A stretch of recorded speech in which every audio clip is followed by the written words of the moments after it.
Some nurses think compassion is more important than competence. Those nurses don't last long here. That is what Dr. Caldwell said 43 minutes before the Pentagon sent 2 Marines to St. Michael's in Houston looking for the woman he'd just destroyed. The fluorescent lights hum endlessly in the 4th-floor corridor where Hannah Clarke moves between rooms with mechanical precision, her scrubs pressed sharp enough to cut, her hand steady as surgical steel. 11 months. That's how long she'd been a ghost in this hospital, a careful smile concealing the combat medic underneath, the Master Chief Petty Officer wrapped in borrowed civilian skin. The observation gallery above Grand Rounds was packed that morning, 20 residents in white coats, attending physicians in the back row, the chief of medicine holding court like a general surveying his troops. Dr. Caldwell stood beside the patient bed, gesturing toward Hannah as she adjusted the 4-rate with mechanical precision, her eyes never meeting his. This, he announced, his voice carrying the weight of institutional authority, is emotional nursing. It undermines medical decision-making. The resident scribbled notes. Nobody contradicted him.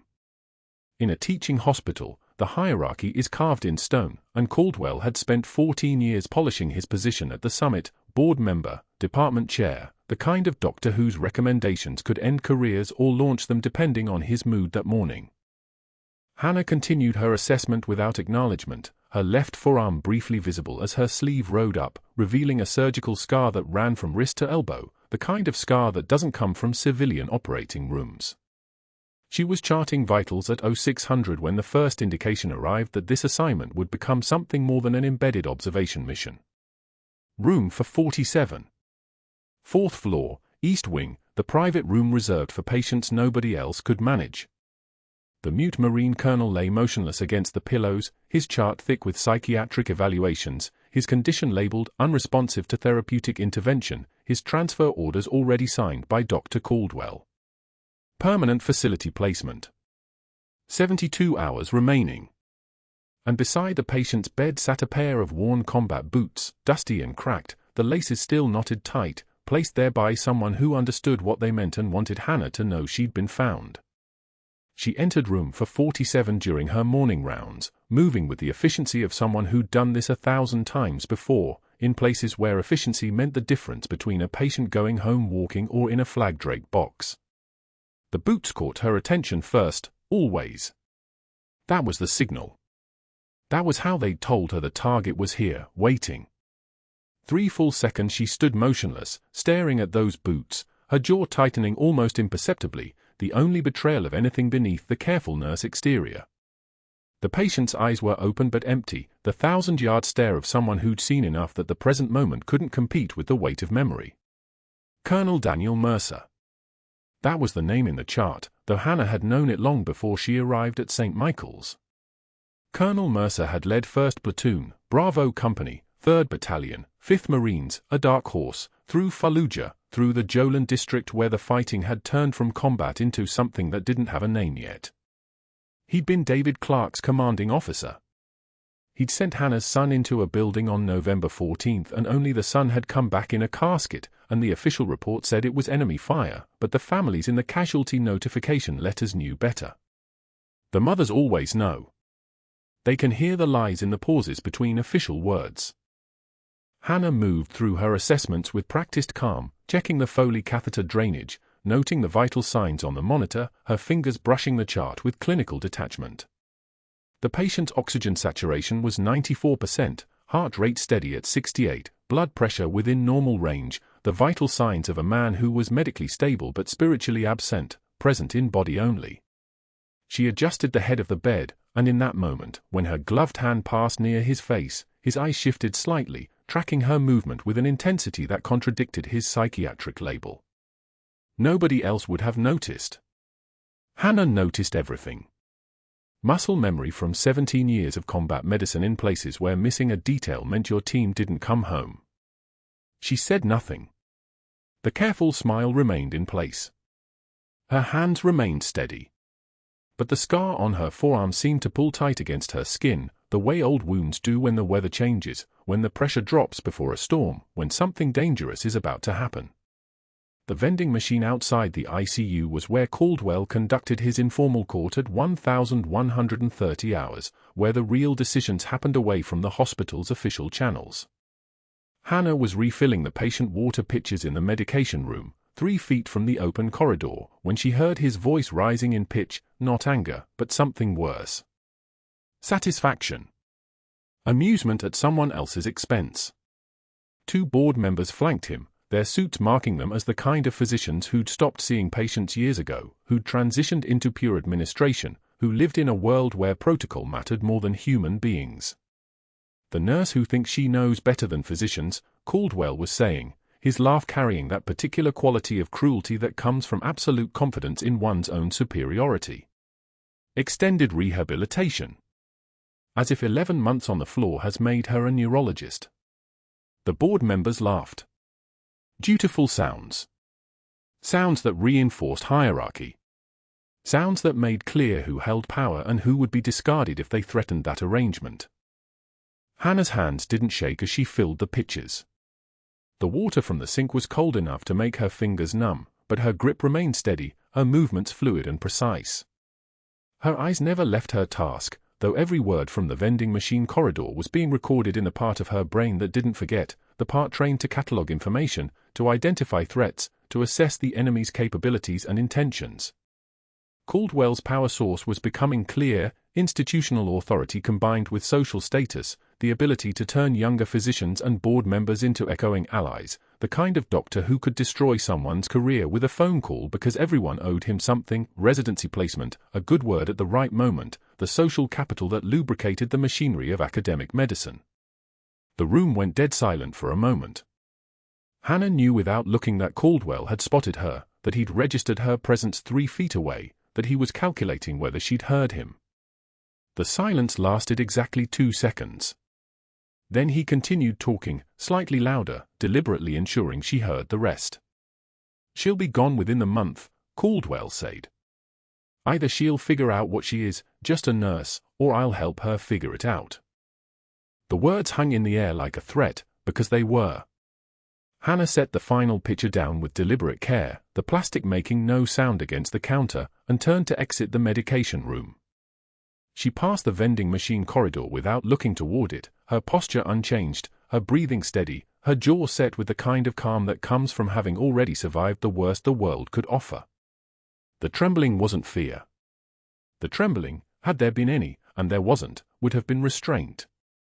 The physical manifestation of 18 years spent learning how to compartmentalize, how to lock away rage and grief and personal mission until the moment came to act. Room for 47 was waiting. The boots were still there, beside the bed, a message that nobody else in this hospital could decode. That was the real problem with Dr. Caldwell. He had no idea what was standing in front of him during grand rounds, no concept that the nurse he was using as an example of incompetence had infiltrated his hospital on direct orders from Naval Criminal Investigative Service, that her nursing license was authentic but her reasons for being here ran deeper than any medical board could imagine. He'd never served in combat. He'd never been forced to make the kind of decisions that follow you home in the darkness, the ones where choosing between 2 terrible options means living with the fact that someone's son or daughter or spouse doesn't come home that night because of the choice you made. Hannah closed her eyes for a fraction of a second in the medication room, her hand resting against the counter, allowing herself exactly 4 seconds of something that might have been grief or might have been resolve. The line between them was too thin to measure. David's boots were in a box at home. David's medals were in a drawer. David's absence was a weight she carried into every room at St. Michael's, and the mute colonel in room for 47 was the only person alive who could tell her whether that absence had meant something, whether her son's last moments had been anything other than a waste of an 18-year-old's life. But that wasn't the worst part. The worst part was that saving this man, getting him to talk, extracting the truth from him, that was her mission. And saving him would mean staying embedded long enough to complete it. That was what Dr. Caldwell didn't understand. That was what none of them understood. What they didn't know was that Hannah Clarke had already calculated the cost. She'd already decided what she was willing to sacrifice, what she wasn't, and exactly how far she would go to get to the truth about Fallujah. The careful smile, the steady hands, the deferential tone, those were just tools. The real Hannah, the one who'd held friends together through combat tourniquets while bullets punched holes in walls around her, the one who'd trained longer and harder than anyone Caldwell had ever met, was waiting. Just waiting for the moment when saving a life became more important than protecting a cover. The written request sat on the medical director's desk for exactly 40 minutes before Caldwell moved. Hannah had submitted it Thursday afternoon, a single page asking for formal review of the psychiatric transfer order, citing inadequate rehabilitation protocols and the patient's potential for neurological recovery with extended care. The language was careful, professional, the language of a nurse who knew her place. But the request itself was an act of war, and both of them understood it. By 1640 hours, Caldwell appeared at the nurse's station with 2 hospital security guards flanking him like apostles. The fluorescent lights hummed overhead, indifferent to the moment. Every nurse within 20 feet suddenly found urgent tasks that required their complete attention. Nurse Clarke, Caldwell's voice carried across the station, loud enough for the entire floor to hear. This constitutes boundary violation and interference with physician orders. Your role is implementation, not evaluation. One more action like this, one more, and these officers will escort you from the premises immediately. Do you understand me? Hannah met his eyes for exactly 2 seconds. She didn't blink. She didn't clench her jaw. She nodded once, a single downward motion of her head, and returned to her charting as though he'd merely commented on the weather. Her pen moved across the page without tremor, without hesitation, the simple act of continued work becoming its own kind of defiance. The whitening of her knuckles was the only telling, the slight crush of her grip against pen and paper revealing what her face would never show. Caldwell waited, perhaps expecting her to apologize, to shrink, to give him something. But Hannah Clarke had stood in Fallujah while buildings came apart around her. She knew how to wait longer than most people could breathe. He turned and left, his shoes clicking against the tile with sharp, aggressive precision. The security guards followed. The fluorescent lights kept humming.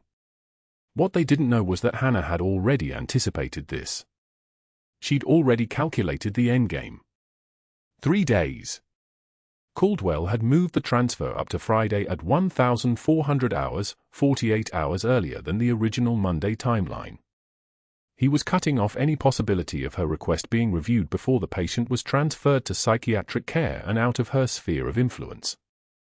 It was a competent move, the kind of institutional chess that required connections and authority. It was the move of a man who saw a threat and had the power to eliminate it. That was fine. So was she. The grand rounds came Thursday morning at 0830. Caldwell led 20 residents into room for 47 like a general commanding troops, his white coat perfectly pressed, his presence occupying more space than his body required. Hannah stood at the patient's bedside, the monitor displaying steady rhythm, the room smelling of antiseptic and the particular staleness that accumulated in every hospital room no matter how much you cleaned it. Notice Nurse Clarke's attachment to this patient, Caldwell began, positioning himself in the doorway so the residents had to crane their necks to see him, making himself the focal point of attention. This is what we call emotional nursing. Sentiment-based decisions. Hope-based medicine. This is what happens when nurses believe their instincts supersede medical evidence and physician judgment. He gestured toward Hannah as though she were a teaching specimen. She stood motionless, her eyes fixed on the wall above the patient's head, her breathing perfectly controlled. Her face was carved from stone, the kind of composure that comes from having learned early that showing pain only gave people permission to inflict it. The patient shows no meaningful response to stimuli, Caldwell continued, his voice carrying through the observation gallery where even more residents watched from above. No neurological improvement. No engagement. Yet Nurse Clarke believes her feelings about his potential should override psychiatric evaluation and a physician's medical judgment. This is why we have protocols. This is why we have timelines. We do not have the luxury of sentiment. One of the residents wrote something in her notebook. Another looked at Hannah with something that might have been pity or might have been contempt. Caldwell continued lecturing as if she weren't present, as if she were furniture, something to be used and then forgotten. When nurses exceed their scope and make care decisions based on emotion rather than evidence, patient outcomes suffer. The patient needs psychiatric care. That determination has been made. Nurse Clarke's personal attachment does not change the medical reality. Hannah's hands were at her sides, her fingernails pressing small crescents into her palms. Pain was data. Pain was information. She catalogued the sensation with clinical precision while her face remained absolutely still. The rounds ended at 0915. The residents filed out. Caldwell left without looking at her again. That was his mistake, assuming that her silence meant compliance, that her composure meant surrender. He'd built his entire career on the assumption that institutional power was real power, that hierarchy was inviolable, that a nurse who didn't fight back was already broken. Later that afternoon, Hannah refilled the patient's water pitcher near the vending machine. She could hear Caldwell before she rounded the corner, his voice and two others, board members by the sound of it, one male and one female, both laughing at something he'd said. "The nurse who thinks she's a doctor," he was saying, his tone dripping with contempt. He selected a bottled water from the machine with the casual confidence of a man who'd never failed at anything. "Next she'll want to perform surgery. I'd recommend replacement if she submits another review request, but that would only validate her claims that she's being retaliated against. Better to let her hang herself with her own insubordination." The female board member asked if he was concerned about her influence on other staff members. Caldwell laughed, an actual laugh, sharp and dismissive, and said nurses were fundamentally eager to please authority figures. The brief deviation would pass. Hannah stood 3 feet away, filling the water pitcher with ice from the dispenser. Her movements were precise, economical, her face showing nothing. The ice clinked softly into the pitcher, each cube a separate sound, and she listened to Caldwell explain how he planned to document her boundary violations over the next week so that any termination would be legally defensible. He was thorough. She'd give him that. He'd identified the vulnerability, that Hannah had made herself invaluable to the patient's care, and he was systematically closing off her options. By moving the transfer, by threatening immediate termination, by using grand rounds to make her credibility a joke among the residents, he was creating a situation where her only choices were surrender or violation. He was building the trap carefully. That night, alone in the supply closet, Hannah stood motionless for 30 seconds with her forehead pressed against the cold metal shelving, restocking 18-gauge for catheters into their plastic compartments. Her breathing was controlled. Her hands were steady. But the person who'd once walked through Baghdad under sniper fire, who'd trained for 8 years with the best combat medics in naval special warfare, who'd held her son's commanding officer's hand while explaining that David wouldn't be coming home, felt the weight of the moment pressing against her ribs like a physical thing. 18 months undercover. 18 months waiting for the moment when Caldwell would make his move, when the institutional politics would crystallize around a decision that revealed his true nature. And now it was here. The transfer was happening Friday at 1400. The medical director hadn't responded to her request. And by tomorrow, when the seizure came, when the patient's heart stopped, Hannah would have to choose between protecting her cover and saving a life. But that wasn't the worst part. The worst part was that she already knew what she was going to choose. She finished with the 4 catheters and moved to the trauma shears, checking expiration dates, her movements mechanical and precise. The supply closet door was locked.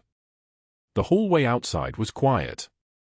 And somewhere in room 447, the patient who'd signed David's death warrant, the man who'd sent her son into a position he wasn't ready for, who'd let fear paralyze his judgment for a crucial 14 seconds, who'd lived with that decision while David came home in a flag-draped box, was sleeping through the night that might be his last before psychiatric hold, before sedation, before whatever fragmented existence the hospital had decided was appropriate for a Marine colonel who'd become inconvenient. She returned the supply cart to its station and walked back to room 47 to check on him one last time before her shift ended. The light in the room was low, just the monitors casting their soft blue glow across his face. Hannah adjusted the 4 rate, checked his urine output, verified that his breathing tube was secure. All routine. All protocol. All preparation for what was coming. That was when she saw them, a pair of worn combat boots, placed deliberately at the foot of the patient's bed. Tan leather, scuffed and marked by dust, laces still tied, positioned like a message written in a language only they would understand. Hannah froze. Her eyes tracked the room for cameras, for witnesses, for any sign of who'd left them. Nothing. The boots had appeared during the grand rounds, during the shift change, during some moment when everyone's attention was directed elsewhere and someone had made a choice about what to say without words. She reached for them, then stopped. Lifted the left boot, searching for markings, names, dates. Nothing. The sole was worn smooth in places, the heel scuffed to bare leather. These were old boots. These were boots that had walked through hell. Were they the patient's? A message from someone outside? A test? A threat? Hannah set the boot back where it had been, perfectly aligned with the other, and finished her shift without mentioning them to anyone. She didn't report them. She didn't photograph them. She simply noted their existence in the same clinical way she noted vital signs and medication doses, filing the information away in the part of her brain that was always calculating survival.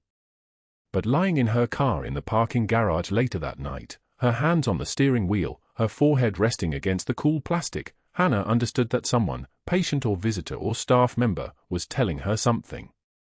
And she had no idea what it meant. The 0600 shift report was waiting on the nurse's station when Hannah arrived, and the transfer order was highlighted in neon yellow. Psychiatric evaluation. ICU discharge. 48 hours instead of the 72 Caldwell had originally documented. Her hands didn't shake as she read it. They wouldn't. But something in her sternum tightened, like a fist closing around her heart. She had been a nurse at St. Michael's in Houston for 11 months. 11 months of watching. 11 months of waiting. And now, with the psychiatric transfer accelerated by 2 days, the window was collapsing like a lung without oxygen. The patient in room for 47 was silent. He had been silent for 6 weeks, ever since he'd arrived via medical transport from Brooke Army Medical Center, his chart noting selective mutism, probable PTSD, Marine Colonel Mercer, retired. But Hannah knew what his silence was. Not trauma. Not refusal. Recognition. The moment she'd seen his face, weathered, scarred across the left temple, eyes that had seen Jolin District and Sanjin Valley, she knew. Colonel Marcus Mercer. The man who'd commanded her son's unit. The man who might be able to tell her why David Clarke had come home in a flag-draped box instead of coming home at all. She clocked in at 0557 and moved through the pre-dawn corridors with the precision of someone who'd done this 11 months straight, no variation, no drama. Just a nurse. Steady hands. Careful smile. The MacGuffin, that pair of worn combat boots, still sitting in her locker, their leather cracked like ancient maps, remained exactly where she'd left them. She hadn't touched them. Not yet. First, she needed to understand the message. The pair appeared 3 weeks ago, left at the patient's bedside with no explanation. Boots that smelled like dust and diesel and something else, the copper iron scent of field hospitals. Boots that matched the kind issued to Marines serving in theater. Boots that a man who couldn't speak might have left as a question, or a confession, or a demand for answers. She pushed into room for 47. The patient's vitals were steady, BP 124/78, O2 sat at 96 on 2 liters, heart rate 67 and regular. His eyes tracked her movement across the room like a sniper tracking distance. "Morning," she said. Soft voice. The nurse everyone dismissed. "How are we feeling today?" His eyes closed. Not refusal. Calculation. She could read it in the micro-movements of his jaw, the slight tension in his shoulders. Something was coming. He knew it the same way she did. The clock was counting down. Dr. Caldwell arrived at 0735 for morning rounds, flanked by 3 residents and a medical student who looked like she was still calculating whether she'd chosen the right career. His voice carried through the corridor before his body did, loud, assured, the kind of voice that belonged to a man who'd never been questioned in his life. He was dressed in pressed scrubs, the kind that cost $200, and looked it, and his watch caught the fluorescent light like a weapon catching sun. Mercer's still catatonic, Caldwell announced to his team before even entering the room. No improvement in verbal responsiveness. No engagement with rehabilitation staff. The psychiatric consult confirms it, there's nothing left to work with here. He'll be transferred out at 1,800 today. Make the calls. He stepped into room for 47 without knocking, and the room temperature seemed to drop 5 degrees. How are we today? Caldwell asked the patient, his voice the texture of synthetic honey. Still not talking? That's fine. Some people don't have anything worth saying. The patient's hands curled into fists against the bedsheet. Hannah stood at the monitor, watching his heart rate climb. 72, 76. 82, she'd seen this before, anxiety spiking cortisol, epinephrine, adrenaline flooding a system that had nowhere to put it but inward. Caldwell began examining him with the efficiency of a man performing a checklist, not a care. Pupils. Reflexes. Range of motion. No gentleness. No pause. Just the mechanical verification that a human being was still technically functional, and therefore could be discarded. And then the seizure started. It wasn't subtle. It was violent. The patient's body arched off the bed like someone had run 10,000 volts through his spinal cord, his back bowing so hard Hannah heard his spine crack. His eyes rolled backward until only white showed. His hands went rigid, fingers curled into claws, and his jaw clenched so hard she thought his teeth might break. Get me 10 milligrams of Valium-4, Caldwell barked, already stepping backward as though the patient might contaminate him. Suction ready. He's aspirating. But Hannah was already moving, and she could read the error in Caldwell's orders like sheet music. Valium was benzodiazepine, the first-line seizure protocol was correct, but the dosage was wrong. 10 milligrams was excessive for a man this weight. 4 to 6 milligrams was the standard. And he wasn't aspirating, his airway was intact, his oxygen saturation at 94, climbing as his seizure activity mobilized his respiratory drive. The resident fumbled for the crash cart, pulling it into the room with the kind of panic that turned the body stupid. The student froze. Caldwell continued barking orders that didn't fit the clinical picture. And then the patient's heart stopped. The monitor flatlined. Not gradually. Not with a warning rhythm.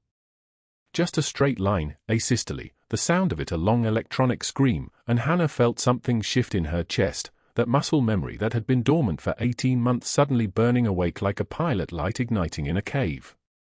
Get me the crash kit, Caldwell said, his voice still loud but now desperate. Start chest compressions. Somebody call a code. But the resident was fumbling with the defibrillator pads. The student was still frozen. The patient's brain was dying, second by second, every moment without circulation burning away neurons that wouldn't come back. Hannah stepped forward. She didn't ask permission. She didn't say, "Doctor." She just moved, and her hands, those hands that had held lives together in blown-out buildings under fire, that had performed field thoracotomies in the dark under the sound of helicopters, that had learned to save people when the only hospital was dust and darkness and the knowledge that if she failed, someone's child was dying in her hands took over. She moved the resident out of her way with a single gesture, no words, just the kind of quiet authority that came from having already survived the worst. She grabbed the surgical tray the code team was setting up and found what she needed, the thoracotomy tray, the rib spreader, the instrument kit. 45 seconds. That was how long his brain could survive without oxygen before the damage became permanent. She exposed his chest with movements that belonged to a trauma surgeon, not a nurse. Left anterolateral thoracotomy, fourth intercostal space. The skin opened. The tissue beneath. She could smell the antiseptic and the copper of blood, and beneath that, something else, the smell of muscle memory, of muscle becoming command. One of the residents whispered something, a question, a prayer, she didn't know which. Hannah wasn't listening. She was operating. She reached into the open chest cavity and found the heart, still and silent in its pericardial sac, and she began direct cardiac massage, her fingers compressing the ventricles in the precise rhythm that only came from doing this before, from standing in field hospitals while mortar fire walked across the roofs and knowing that the only thing between someone and death was the steady motion of her hands. "Push 1 milligram epi 4, she said. "Not requested." "Stated." Her voice had dropped an octave. This wasn't the careful nurse anymore. This was someone else. "Push it now." The resident moved without questioning. Caldwell stood frozen, his face the color of old paper. "TXA, 1 gram over 10 minutes, Hannah continued, her fingers never stopping their compression. "And get me a central line established. Femoral site. The rhythm. The squeeze. The release. The rhythm. 70 compressions per minute, and somewhere in the dark of her mind where 18 months of cover was burning away like morning fog, she was whispering something. "David." Your commander stopped. He froze. "And you died taking the position he abandoned." The patient's heart stuttered. "Caught." Resumed. The monitor beeped once. Twice. A rhythm emerged, not perfect, but alive. The O2 saturation climbed. 72, 78. 84, 88. His blood pressure appeared on the monitor, 76/42. Not good. But beating. Hannah released him, stepping back from the open chest cavity, her hands and forearms covered in blood, her scrub soaked, and the room held its breath. One of the residents was staring at her like she'd just performed a miracle. The student had her hands over her mouth.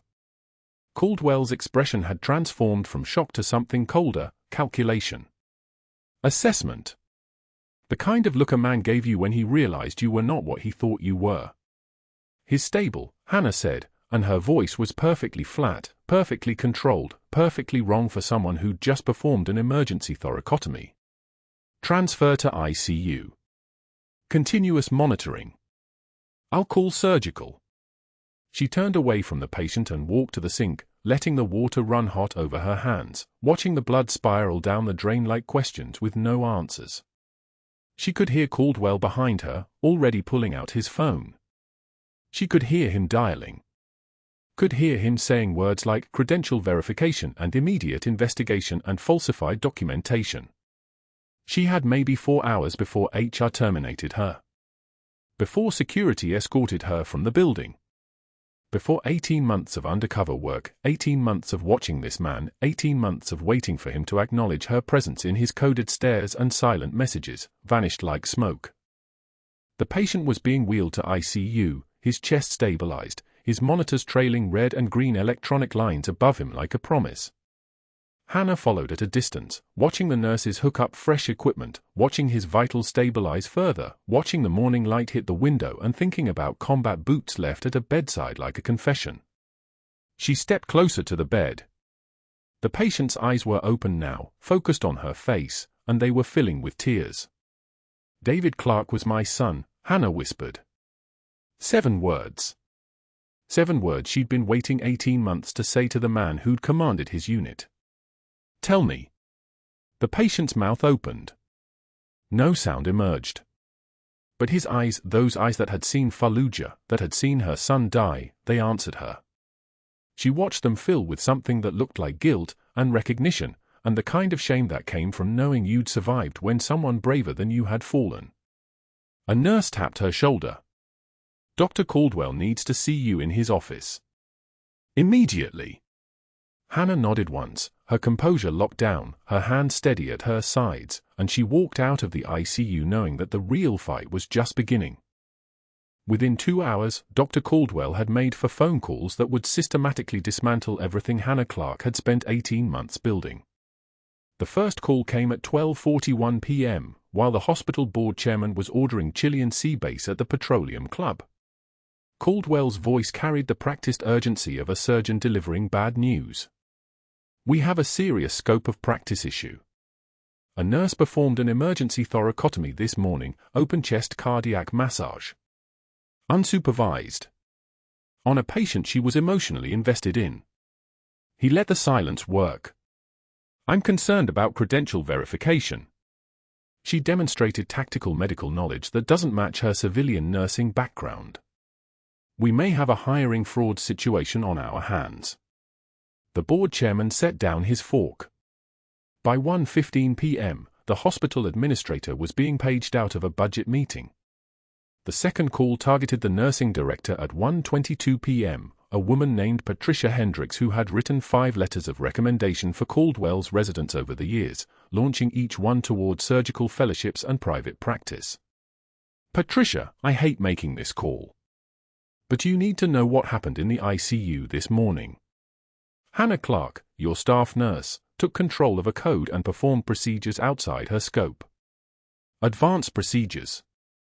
Combat-level procedures.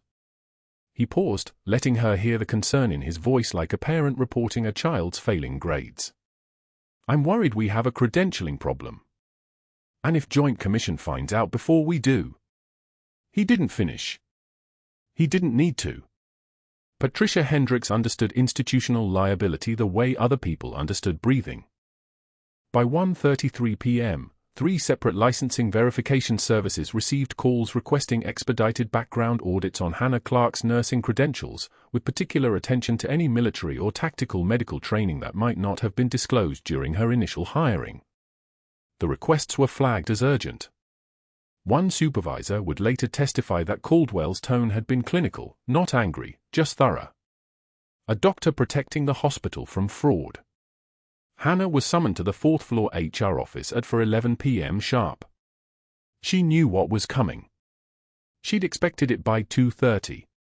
When the charge nurse told her that HR needed to see her, Hannah simply finished charting the evening medication reconciliation, clipped her badge to her scrubs one final time, and walked toward the stairs with the same steady pace she'd maintained for 18 months. No hurrying. No dread in her shoulders. Just a nurse going to a meeting. The HR conference room smelled like furniture, polish, and recycled air. 2 representatives sat on one side of the table, Patricia Hendricks on the other, her face carrying the particular exhaustion of someone forced to do a job she hated. Through the conference room's glass wall, Hannah could see Caldwell's office across the courtyard. He stood at his window, watching. Waiting. Patricia Hendricks opened a manila folder and read from a prepared statement in the tone of someone reading a parking citation. Based on events this morning, we have serious concerns regarding your scope of practice, the origin of your procedural knowledge, and possible credential misrepresentation during your hiring process. Effective immediately, your employment at St. Michael's is terminated pending full investigation by the Texas Board of Nursing. She paused, waiting for Hannah to respond. Hannah didn't. Your badge and access credentials are revoked as of this moment. Hannah placed her hospital badge and access key on the table.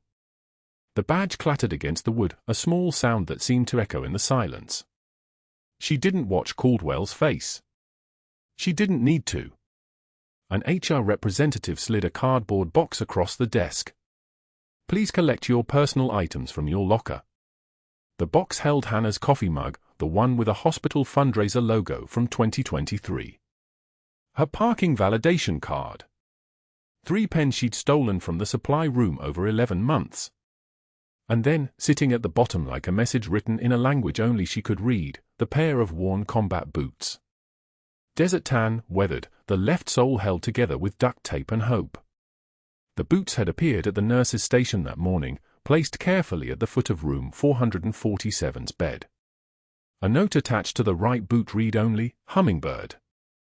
Hannah hadn't seen that call sign in 7 years.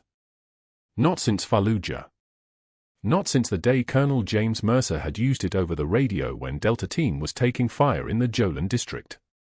Hummingbird, we need immediate air support. Second convoy is pinned. And Hannah had responded, voice steady, Hummingbird inbound, 2 mics out. She'd arrived with supplies and blood and the kind of calm that only people who'd already lost everything could manage. She placed the boots in the box without looking at them. Turned the box so the boots faced downward, covered them with the other items, sealed it mentally. Security walked her to the parking garage's lowest level, sub-level 2, where the concrete pillars cast shadows like prison bars and the air smelled of motor oil and cold. The fluorescent lights flickered intermittently, casting her face in strobe light intervals of clarity and darkness. Hannah sat in her unmarked sedan, engine dead, forehead pressed against the steering wheel. 18 months. 18 months of deferential yes, doctors and careful smiles and playing the role of someone afraid of authority. 18 months of watching Caldwell perform his surgical theater of dominance while she collected intelligence on Colonel Mercer, waiting for him to speak, waiting for him to reveal why David's unit had taken 17 casualties on a routine supply run in November 2007. Waiting for him to explain why her son had come home in a flag-draped box. And now Caldwell had won. The patient, still mute, still unable to answer the questions that had brought Hannah to St. Michael's in the first place, was being transferred to psychiatric care. Her mission was compromised. Her cover was blown. And the only man who might have had answers about David's death would disappear into the VA system, and she would never know why her son had died. The silence in the parking garage was the silence of mission failure. It pressed against her like water at crushing depth. For exactly 2 minutes and 47 seconds, Master Chief Petty Officer Hannah Clarke allowed her composure to break. Alone in the concrete darkness, where no one could witness it, she let her shoulders shake. Let her breath come in hard, jagged pulls.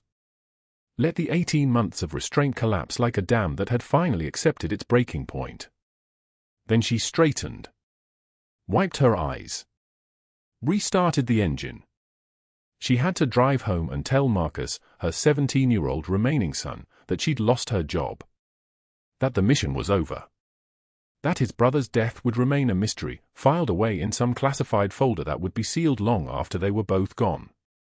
The drive from St. Michael's to her house in Spring Branch took 42 minutes in 5 p.m. Houston traffic. Hannah drove it in silence, the combat boots sitting upright in the cardboard box on the passenger seat, their empty silhouette a question she couldn't answer. She had no idea what would happen the next morning. No idea that Marcus was already searching her name online, discovering service records she'd buried in sealed military databases. No idea that the very next morning, a teenager with a backpack and a wooden box of medals would walk into St. Michael's main lobby and ask security a question that would bring the entire institutional structure of Caldwell's power crashing down. But that night, in her car, Hannah Clarke only knew one thing: she had failed. And failure was something Master Chief Petty Officer Hannah Clarke had not experienced since her son came home in a box. The morning after Hannah Clarke sat alone in the parking garage, 17-year-old Marcus Clarke walked through the main lobby of St. Michael's Hospital with a backpack that weighed more than his own body felt. The morning light slanted through the glass doors, catching the dust particles that drifted like ashes through institutional air that tasted of antiseptic and something else, something like the end of things. He approached the security desk with the careful deliberation of someone carrying a bomb. The guard looked up, saw a kid in a faded hoodie, and nearly didn't listen. Then Marcus spoke. "My mom worked here. She's a nurse. They need to see these." He unzipped the backpack. For bronze stars lay in tissue paper beside a Navy cross, each medal catching the fluorescent light like a small accusation. The security guard's face went white. Not the face of someone seeing medals. The face of someone realizing who had been standing in room for 47 all this time.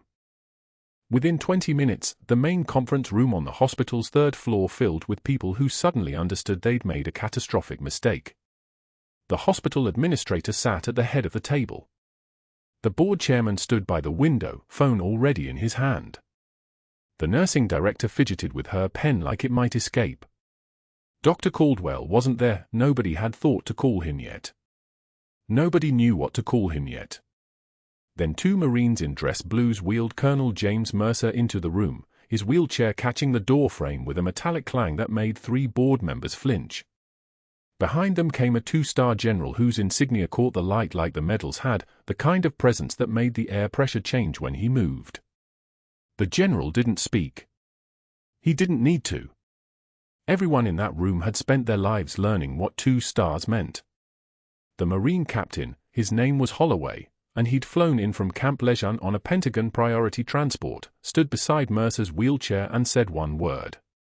Hummingbird. That was all it took. Mercer's eyes flooded with tears, and then his voice came out, rough, broken, a sound like gravel under rain after 7 years of silence, and he whispered, "Hannah." God. Hannah. The security guard who'd nearly escorted Hannah out that previous afternoon, himself a Marine vet, 15 years ago before the knees gave out, stood at attention and announced in a voice that cracked like it hadn't in decades, "Master Chief Petty Officer, United States Navy." The hospital administrator's pen stopped moving. The board chairman's hand dropped to his side. The nursing director closed her eyes. The two-star general opened a classified file, actual classified, with the black redaction bars you'd see in movies, and read from Hannah Clarke's service record in a voice like a tank idling in a garage, each word a weight. 3 tours as a combat medic embedded with Marine units in Fallujah, Jolan District, 2007 through 2010. Bronze Star for Valor. He paused. Didn't rush. Bronze Star for leadership under fire. Another pause. Bronze Star for medical innovation that saved for Marines with what amounted to battlefield triage under sustained sniper fire. He turned the page. The sound of paper was the only thing anyone heard. Navy Cross for Valor preceding her selection for Naval Criminal Investigative Service deep cover operations. The general closed the file. Master Chief Clarke has spent the last 18 months proving something you people destroyed her career to hide. Then Mercer's hands moved to the keyboard in front of him, his voice still too fragile to sustain, so he typed, and the words projected on the screen behind him in letters that seemed to grow larger with each word. MCPO Clarke shielded my convoy with her body when I froze under fire. She gave me her son so I could live with mine. The room didn't go silent. Silence is an absence of sound. This was the sound of the world reorganizing itself. The nursing director was crying. The board chairman's face had gone the color of old plaster. The administrator looked at the empty chair where Dr. Caldwell should have been sitting and understood that the man who had occupied that chair had made a choice, an active, deliberate choice, to destroy the medical record of a Master Chief Petty Officer to protect his own institutional authority. Marcus Clarke stood by the door, his hand holding the backpack, watching the moment adults understand they've backed the wrong person. What happened next didn't just happen in that room. Someone recorded it. Phones move faster than thinking in moments like this, and the video spread through medical professional networks like fire through dry grass. By that evening, Houston Hospital Chief was trending on Twitter with the headline, "Chief of Medicine humiliates and fires decorated Navy veteran. Video shows his face when he realizes what he's done." The video had been viewed 47,000 times by midnight. By 2100, it reached Dr. Patricia Morrison's phone. She was Caldwell's mentor from his medical school residency at Johns Hopkins, the physician who'd written his recommendation letters, the one who'd taught him that medicine required humility. She read his name on the video thumbnail and didn't watch it. She didn't need to.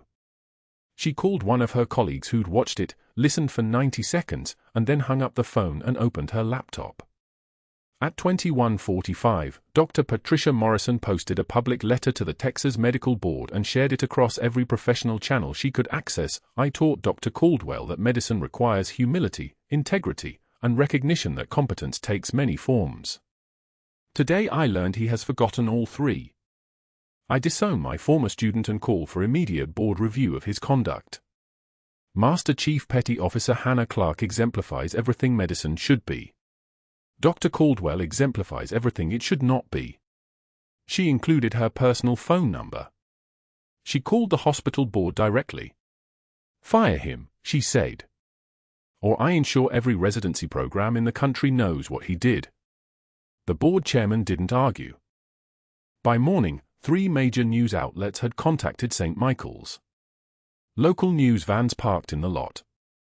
One of the board members who'd laughed with Caldwell at the vending machine, the one whose portfolio included hospital contracts worth $4.2 million, issued a statement distancing himself from the management decisions in question. The other board member hired a public relations firm. The hospital administrator placed Dr. Caldwell on immediate administrative leave pending investigation. By noon, Caldwell's attorney called. By 1600, his wife had received phone calls from friends who'd seen the video. By evening, his daughter had texted him, "Dad? Is this real?" He didn't answer. He couldn't. His phone had become a machine for delivering his own destruction. The 72 hours that followed moved like a countdown nobody could stop. The board of directors reviewed the personnel files, Hannah's grievance, her formal request for transfer review, the documentation of Caldwell's retaliatory termination, all of it now evidence in a pattern of behavior that had a name: misconduct. Hostile work environment. Abuse of institutional authority.